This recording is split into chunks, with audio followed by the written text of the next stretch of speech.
This Torah class is brought to you by TorahAnytime.com. Okay, good afternoon, everyone. Friends, neighbors, Yedidim, Chavivim. Good afternoon to the Kol Agra de Pirka of Kew Garden Hills and nationally. Parshas Shoftim.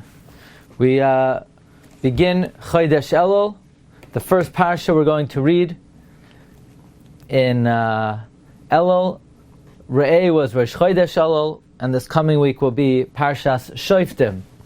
And as we know, there's a great principle that the Parsha that we read on a given week is not only the order of the Parshas of the Torah, but more than that, it is connected particularly to the time of the year. So let's try to investigate what can we glean, what do we see in Parshas Shoftim that is relevant to the month of Elul, Haba Aleinu L'Toiva.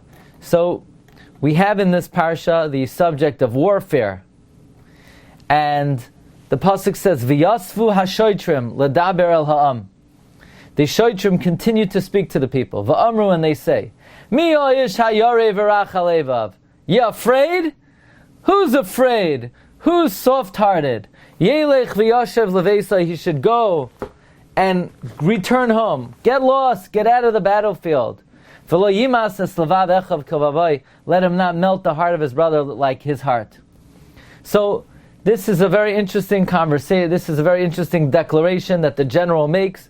He says before they go out to war, they said, "Anyone here afraid of battle? Anyone afraid of battle over here?" And what happens? Sure enough, somebody says, "Yeah, I'm a little scared. I'm a little frightened. I have some anxiety." And the general says, "Get out of here! Get lost. You don't belong on the battlefield." So what does this mean if somebody is afraid? Says the Gemara in Soita, "V'yasvu hashoitrim ledaber el ha'am." Rabbi Kiva Omer, "Hayar v'rach alevav k'mashma'ai." It means, like it implies, she'eino yachal lamed b'kirshei ha'macham. He cannot stand up in the thick of the war. He's afraid. He feels he's going to melt. He can't see the sword drawn. Now, interestingly, the Yerushalmi says that this does not refer to someone who is afraid, but rather someone who is afraid from the averos in his hand. And the Mishnah says, "Rabbi Yossi Aglili Omer, Hayare v'lach alevav zeh hamisyare min ha'averos." That's the Mishnah says this actually explicitly, that when it says, "Is anyone afraid?" it means, "Is anyone afraid from the sins in his hand?" Lefikach tilsa loy haTorah es kol elu sheyachzar biglalan. Therefore, the Torah hinges all of this, that you should return because of it. In other words, listen to what the Mishnah is saying. Before the general makes this announcement, the general says, "Anyone marry a woman and not consummate the marriage? Anyone buy a house and not consummate the house? Anyone purchase a vineyard and not fully enjoy it? You could go home." All of those are merely a cover-up for the guy who has an avera. Because if the only people that return from war are people who have an avera, it's going to be embarrassing that if the 5 or 7 or 100 people who go back, the reason is because of the avera that they committed. Therefore, we cover it up. We say a newlywed man could go, someone who purchased a new house could go home, someone who bought a new vineyard could go home. This way, the person who did an avera will not be so ashamed to return home. Now, what Avera are we talking about? That's a Machlokes Yerushalmi and Bavli. Today we're going to focus on the Bavli, but I'll just share with you what the Yerushalmi says. The Yerushalmi says that it's referring to someone who talks between Yishtabach and Yoitzer. Now, this is very interesting, because actually between Yishtabach and Yoitzer is from the most lenient parts of the davening. Namely, if there's a tzarchei rabim, it is permitted to talk at that juncture. You can't talk about the Yankees, you can't talk about the Mets, you can't talk about the NFL, you can't talk about stocks, but you could talk about tzarchei tzibur. If let's say you have 9 people, you need a minyan, you could get on the phone, Yankel, get up, we need you at center. But nevertheless, if somebody has an idle conversation between Yishtabach and Yoitzer, he's a sinner, and he cannot fight on behalf of the Jewish people, and he has to return from war. What about somebody who talks by Chazar Hashatz? Someone who talks by Chazar Hashatz is wicked. He is like a murderer, and he has to return from the war. He cannot defend the Jewish people because he's not going to survive. Now that's very important to know. And we can't beat around the bush, because as we know, the Shulchan Aruch says someone who speaks when it's prohibited to speak by davening is akin to murder. We do not look favorably on that. We are not forgiving about that. We have to educate people. That people have to recognize that, sometimes a guy goes around with a tzedakah box, and he thinks he's a big tzaddik, he's collecting tzedakah. The only thing is, for every guy who gives a nickel, the guy has a nice one-liner for him. So instead of him doing a good deed, he's actually committing grievous sin after sin after sin. So people have to be educated about that. At the times of davening it's prohibited to speak. One who does is considered wicked. But we're not going to discuss that today. It's interesting. It's purely a matter, and don't say, I know this person who talks, I know that person who talks. Well, then they're all like Gadol Avoino Minasai. Back in the day, a pretty large percentage of the American population smoked. Today, I think it's maybe only 15%. What happened? How did that change? How did it change? Very simply, education. People didn't know, they didn't understand that smoking kills you. Now people know that smoking will shorten your life. Every cigarette you take, you'll live 11 minutes less. So, back in the day, if a young man smoked, you may entertain him as a possibility for your daughter. Nowadays, if a young man smokes, you have to be out of your mind to entertain him for your daughter. Somebody who smokes today is nothing less than a fool. He has impaired judgment, and he cannot be trusted for anything. So, I'm not talking about somebody who started 50 years ago, but if somebody who smokes today, so they have poor judgment. Why would you consider them for any matter of responsibility? It's the same thing with talking by davening. Back in the day, people didn't know all the information. Now we live in the age of information. Now we all know the Shulchan Aruch says it's like murder. Now the stories are out. The Tosfos Yom Tov attributed the atrocities of 1648, 1649 to speaking by davening. By the way, the Tosfos Yom Tov's yahrzeit is this week. The Debreceni Rav said that when he was in Auschwitz, a mystical figure came out of the woodworks and cried out that the cause of this was people speaking by the davening, and he disappeared. And he writes that there was no natural explanation for this appearance or this comment. Be it as it may, the Gerer Rebbe went on record as to say that Sfardim were not subject to the atrocities of 1939 to 1945 because they were not guilty of that particular crime. Again, nowadays the information is out. We all know that this is something, the same way people don't smoke, people can't talk by davening. Anyway, that's not the subject of today, and don't misconstrue what I'm saying, that we're not giving causes for national Jewish tragedy. I'm just telling you what great rabbis, much greater than myself, have said, and I don't comment on people greater than me. But be it as it may, we're not talking about the Bavli today. Today we're going to talk about the Yerushalmi. The Yerushalmi says a different sin that a person would return from warfare, and that sin, the Yerushalmi says, is referring to someone who speaks between the tefillin Shalyan and the tefillin Sharoche. The Bavli says in Menachos Lamed Vav, Tana Sach Bein Tefillah L'Tefillah. If someone talks between the tefillin Shalyan and tefillin Sharoche, Avera Hi Biyadai. It is a sin. V'chayzer Aleha Me'archei HaMelchama, and you will have to return from the thick of war. So the question really is, what does talking between Tefillin Shalyan and Tefillin Sharoche got to do with being successful or the lack thereof by war.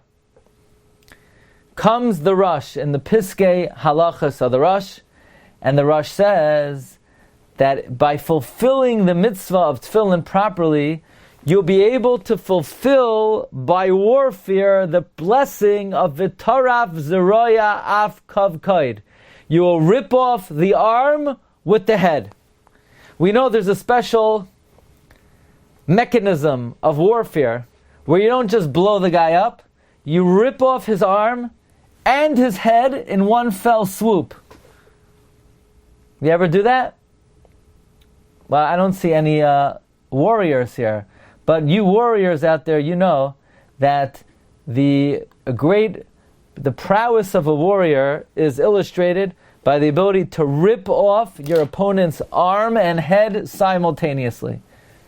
And therefore, if you put on tefillin shel yad and immediately tefillin shel rosh, you will be able to rip off the arm and the head of the warrior. But if you don't put on tefillin shel yad and the tefillin shel rosh, you will not be able to rip off the head and the arm of the warrior. So the question is, what is the connection between tefillin and ripping off the limbs of your opponents? We know in V'zois HaBracha, by the blessing of God, the pasuk says, Ole God Amar Baruch Marchiv God Kilavi Shachen V'tarab Zeroya Av Kad Kad. He could rip off the arm and the head. Somehow there's a connection between putting on tefillin shel yad and tefillin shel rosh in one fell swoop and ripping off the arm and the head of the enemy in one fell swoop. So let's try to explore that. Rashi says the slain of God were recognizable, that they would rip off the head and the arm in one fell swoop. Now, where did God live? Did God live in Romema, Modi'in Elite, Telstone, Tiveria? Where did God live? God lived Me'ever LaYarden. They chose as their possession the land of Sichain. They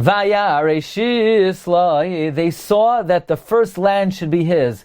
Kisham chalkas mechoykek safun v'hayeser Rashayam tzidkas Hashem asa u'mishpatav im Yisrael. God took the Ever LaYarden. Rabbi Bechai writes in Parshas Maseh that Bnei God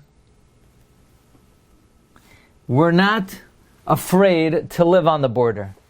I mean, think about where God lived. They basically bordered, Lebanon, Iraq, Jordan.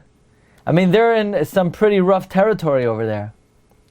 And they're not afraid, even though they're very, very far from the mainland Israel, because God was armed with two types of armament. Number one, physical prowess. They were warriors, they were soldiers. And number two, they had zechusim. One zechus was that they fulfilled their stipulation that they waged war, and they went ahead of their brethren, and they were the first on the battlefield. And they also had the zechus of tefillin, the zechus of the zeroya, and the kadkaid, the arm and the head, and in that merit they were able to rip off the arm and the head of their enemy. The Madani Melech on the Rosh explains that just like if someone talks between tefillin shel yad and tefillin shel rosh, they have to return from the battlefield. So too, if someone is careful to put on the tefillin shel yad and immediately put on the tefillin shel rosh. Now, why do you have to put on the tefillin shel rosh right after the tefillin shel yad? Because it says, ukshartam la'ois al yadecha v'hayu. It should be b'havaya achas, in one motion, in one fell swoop. So the same way, if somebody talks, they have to return from the battlefield. If someone is careful to put them on in immediate succession, they will be able to pulverize their enemy. And the question is, why is it so important to put on the tefillin shel yad and tefillin shel rosh one after another?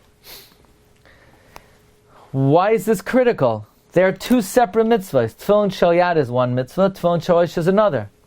Question, if you only have a tefillin shel yad, do you put it on? Yeah. If you only have a tefillin sharoche, do you put it on? Yeah. What if you're going to get a tefillin shel yad in the morning, and you're not going to get a tefillin sharoche until a minute before shkia? So you put on the tefillin shel yad in the morning, and you put on tefillin sharoche in the afternoon. One is not ma'akev the other. These are two separate mitzvahs. It's not like daled minim, that a lulav without an esrog is nothing, and esrog without a lulav is nothing. Tefillin shel yad is a great mitzvah without the tefillin sharoche. Tefillin sharoche is a great mitzvah without the tefillin shel yad. Asks Hagoyin Ramosha Shapiro, cited in the Sefer Shuvi V'nechazeh, what is the great significance of putting on the tefillin shel yad in immediate succession with the tefillin shel rosh? Furthermore, the Ber Sheva writes that if in the merit of wearing the tefillin in succession, you'll be able to destroy your enemy,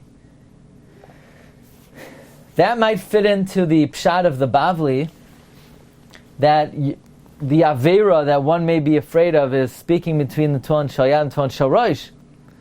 But according to the Yushalmi, that it's referring to the Aveira of talking between Yishtabach and Yotzer Or. Well, what does that have to do with warfare and milchama and beating the enemy? And the Gemara seems to say that it refers to any mitzvah d'Rabbanan. Any mitzvah d'Rabbanan you have to return from warfare. And why not someone who talks by Kriya Shema? In other words, what is the connection between tefillin shel yad and tefillin shel rosh and beating the enemy? And what does this have to do with God? Why did God, why don't we find, Zavulon was able to rip off the head and the arm together? Why don't we find any other Shevet was able to rip off the arm and the head together? So we now come to a very important principle. In the past we mentioned, and this is a well-known idea, that the 12 months of the year correspond to the 12 Shvatim. How they correspond to the 12 Shvatim, there are many, many interpretations. Some learn it goes by the order of their birth. Some say it goes by how they traveled. Some say there are many, many different ways to connect the Shvatim to their corresponding month. For the purpose of this year, we're going to learn the approach of the Sharei Oira, Rabbi Yosef Giktilia, who learns that the 12 Shvatim correspond to the 12 months of the year based on the way they were encamped in the Midbar. So we have Yehuda, Yisachar, Zvulun was one degel, Ruvain, Shimon, and Gad was another, Ephraim, Menashe, Binyamin was another, Dan, Asher, Naphtali was another, and they correspond. Yehuda is Nisan, Yisachar is Iyar, Zvulun is Sivan, Ruvain is Tammuz, Shimon is Av, God is Elul. Wow, God is Elul. Isn't that telling then that in this week's Parsha, the Parsha that we always read in the beginning of Elul, is telling us, does anybody talk between the tefillin shel yad and the tefillin shel rosh? Then you can't fight the war because you've lost the koyach of God. You think it's a coincidence that the first Parsha we read in Elul warns us, don't incapacitate the power of God. Well, God is the Shevet of Elul, and therefore we open up Elul, don't ruin God. Don't destroy God. We don't want to destroy God. So it's pretty compelling that the month of God, the opening Parsha, tells us, does anyone talk between the tefillin shel yad and the tefillin shel rosh? So again, this is another illustration of how the Parshios of the week correspond to the time of the year. Now, what does the word God mean? Raise your hand if your name is God. Now, it's hard for me to see your hands when all I see is your name, because letters and names don't have hands. But it's okay. At least your name is on the screen. But does anybody here named God? Not yet. Anybody here want to be named Gad? We can name you Gad if you want. No? Anyway, what does Gad mean? The Gemara in Shabbos says Gad is the name of an Avodah Zarah. Rabbi Yehuda Omer, Gad eino el lashon Avodah Zarah, like it says, Ha'orchim la'gad shulchan, those who set the table for God. Like the pasuk says in Yeshaya, V'atem oizvei Hashem, ha'shechechem es har kodshi, ha'orchim la'gad shulchan, v'hamemalalim la'mani mimsach. So God is the name of an Avodah Zarah. Interesting that God would have such a name. You know, we find in Matos that the names of the cities that in Ever Layarden that were built by Gad and Ruvain, Divine, Atarois, Aroyer, Atrois, Shoifan, Yazer, Yagbaha, Beis Nimra, Beis Haran, Uvnei Ruvain, Banu es Cheshbain, Elalei, Kiryasen, Nevai, Baal Ma'oin, Musa, Beis Shem. These names were changed. Says Rashi, what does this mean their names were changed? That the names of these cities were names of Avodah Zarah. And the Amorim would call their cities by the name of Avodah Zarah. And the Bnei Ruvain came and they changed the name. So Rabbi Moshe Shapur points out that it's interesting. Ruvain was the Bechar of Leah. Menashe was the Bechar of Yosef. Gad was the Bechar of Zilpah.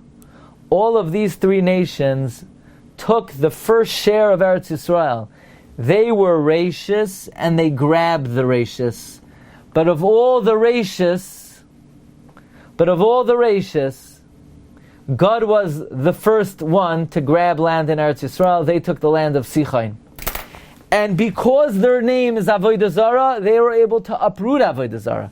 You know, there's a concept that in order to destroy something, you need to be connected to it. The word in Hebrew, shoresh, means to root. Lisharesh means to uproot. God is the name of Avodah Zarah. God uprooted Avodah Zarah in Eretz Yisrael. Because to destroy something, you need to have a connection to it. And God was the rachis. God took the first share in Eretz Yisrael. God was the Bechar. But isn't it interesting, Marv Rabbi say, that while God is the rachis of the year, the month that they correspond to is the last month of the year, the month of Elul. The Gemara in Rosh Hashanah says on the pasuk, "May rachis Hashana v'yad achros Shana," that in the beginning of the year Tishrei, we are judged what will be ba'achros Shana, at the end of the year.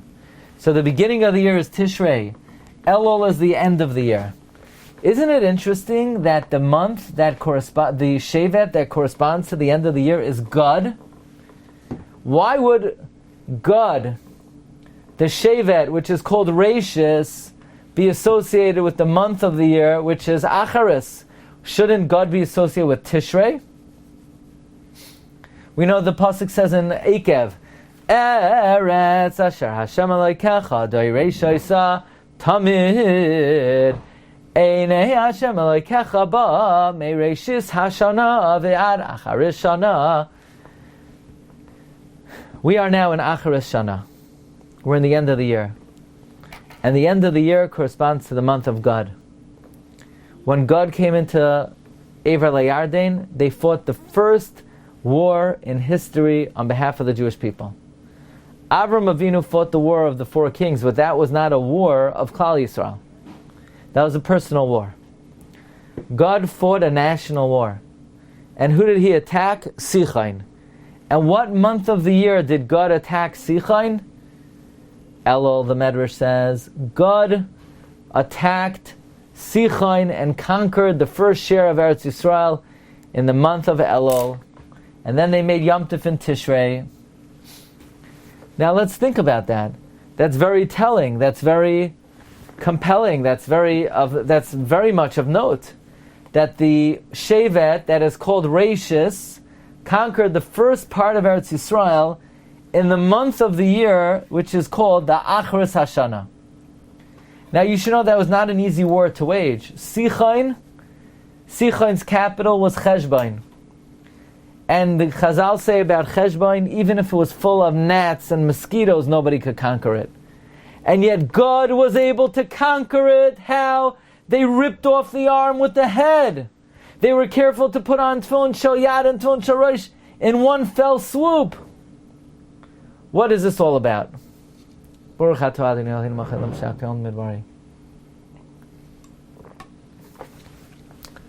Now the war against Sichain and the victory of Sichain is an eternal victory.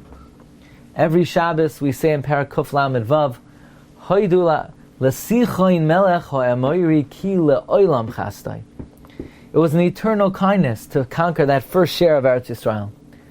And that was accomplished by God. By the way, why did God want that share of Eretz Yisrael? What was special about it? Aside the fact that it was first, there was someone who was buried there, that was of great significance. Chazal tells us in the Gemara in Soita that Moshe Rabbeinu died in the Helic of Ruvain. Vayal Moshe me'ar vois mayav el har Nevai. Nevai is in the Helic of Ruvain. So then how did he get to be buried in the Helic of God? How do I know he's buried in the Helic of God? Because it says, Vaya Reshis Lai. He saw Reshis belong to him. Why? Kisham Chelkas Mechoykek Safun. He saw that the burial spot of the lawgiver was hidden. Moshe Rabbeinu was buried in the share of God, and God wanted that land because they wanted the land that Moshe Rabbeinu was buried in. And Moshe is the Rashis. So God said, we're the Rashis, we want the Rashis. We want the Helic that Moshe Rabbeinu is buried in. And the Gemara wants to know, how did Moshe Rabbeinu get from the Helic of Shevet Ruvain to the Helic of God? And the Gemara says, well, very simple. He was carried by the heavenly angels. He was mutal bekanfei Shechina. He was resting in the wings of the Shechina, and the heavenly angels cried out, Sidkas Hashem Asa. So interesting. God is the first. They grabbed the first share of Eretz Yisrael. Why? Because they wanted the protection of the Rashis. Who's Rashis? Look in Bereshis Rabbah. Rabbi Rechia Amar B'schus Moshe Shenemar Vaya Rashis Loi. Moshe is called Rashis.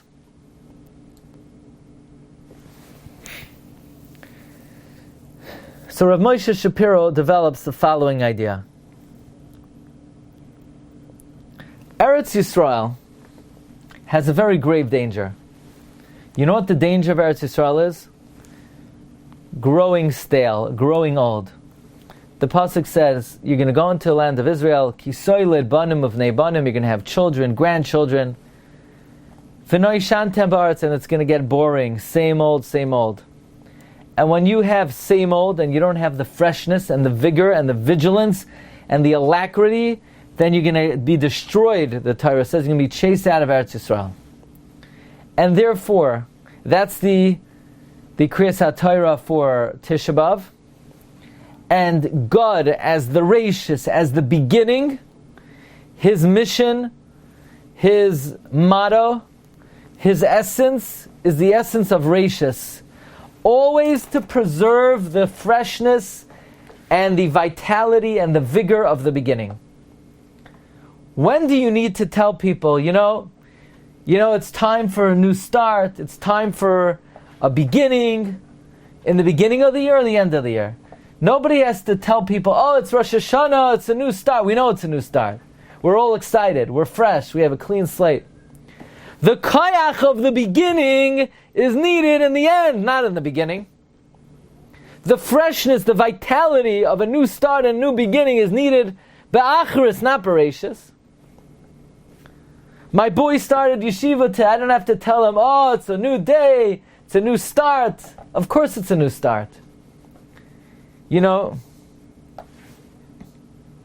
Always like to say, where does the Torah allude to Shnaya Mikra?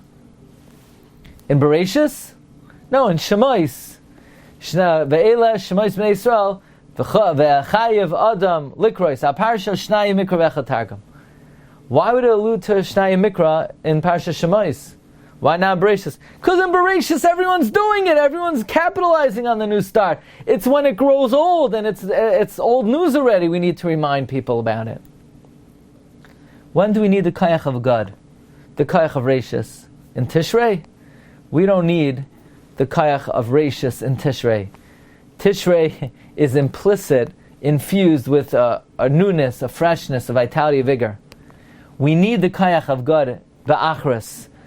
The power of God is to maintain and preserve the excitement and the vigor and the energy of the beginning in the end. God preserves the excitement of the beginning in Elul, the end of the year. So we're thinking, okay, it's Elul, it's the end of the year. I'll wake up Rosh Hashanah, I'll wake up by the shofar, now it's the end of the year.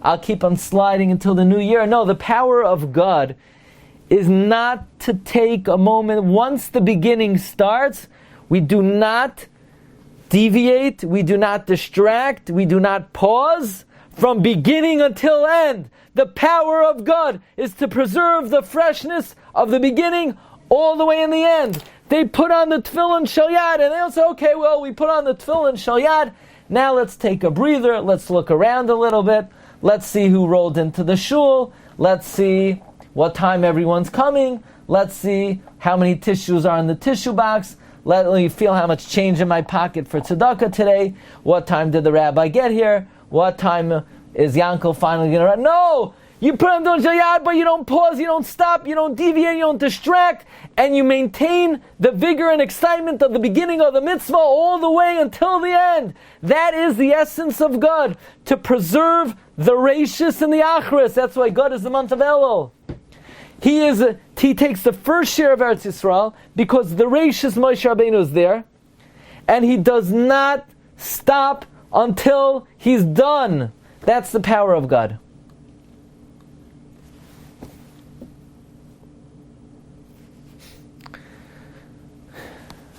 And they wanted to have the land that Moshe Rabbeinu is in there. Why did the Chet HaEgel occur? Moshe Rabbeinu said, I'll be right back. When Moshe Rabbeinu said he'll be right back, everyone was thinking about Moshe Rabbeinu. But in the Achros, in the end, on day 40, Moshe Rabbeinu was long forgotten. But God said, we'll never forget about Moshe. We're going to hold on to him forever. We're not going to divert our minds from him. We want him buried in our possession. We want him buried in our land.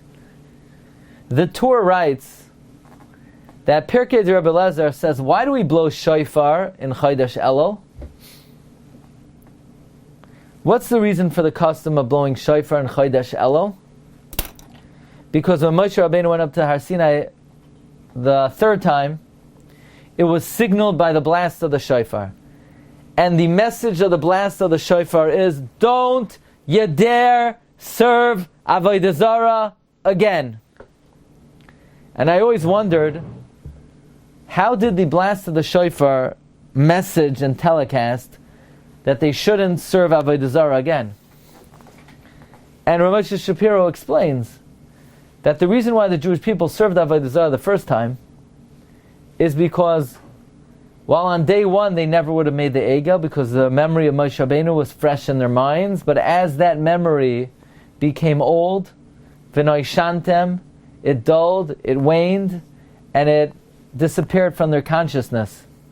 So Moshe Rabbeinu blows the shofar and he says, let this resounding call remind you that whether today or in 40 years from now, in your mind's ear, you should continue to hear the reverberating blast of the shofar as if the day I went up to Har Sinai. Don't ever lose focus of that blast of the shofar. And that's really the purpose of the shofar in Chodesh Elul, that we don't want to lose the freshness of the beginning of when Moshe Rabbeinu left us. We always keep that in our mind and we don't forget about him. And that was the power of God. God would not allow Moshe to be lost.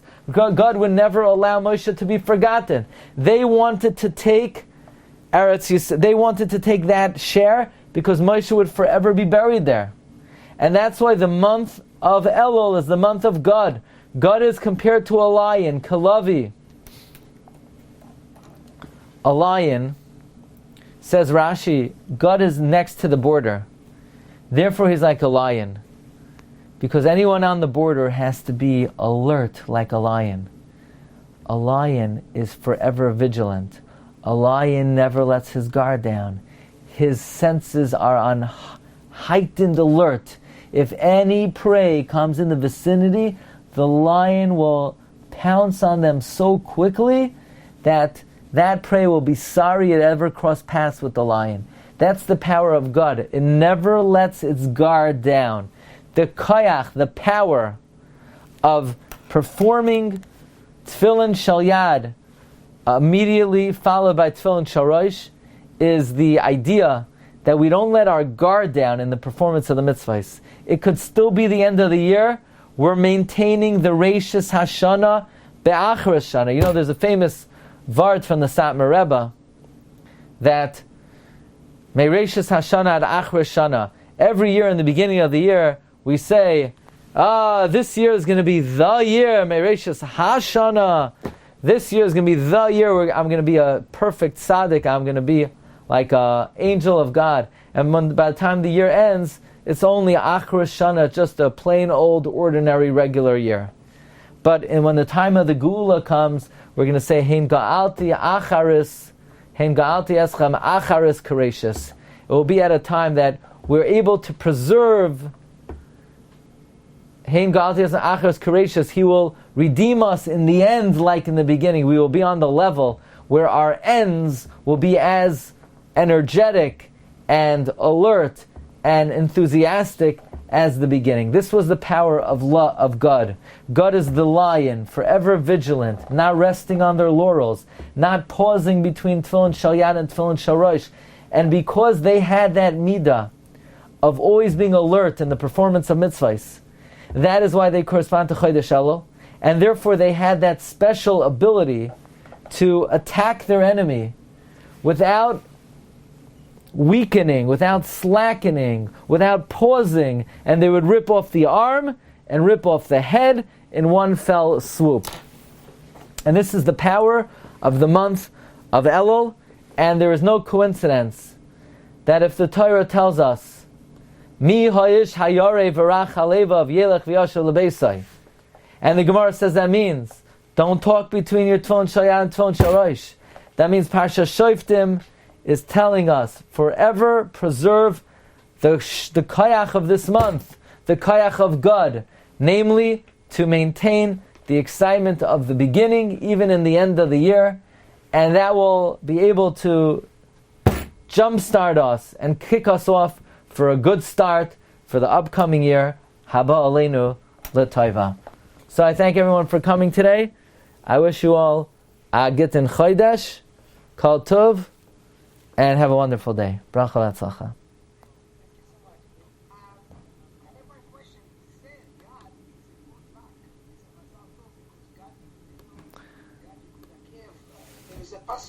Yeah, God is also means... You've just experienced another Torah class brought to you by TorahAnytime.com.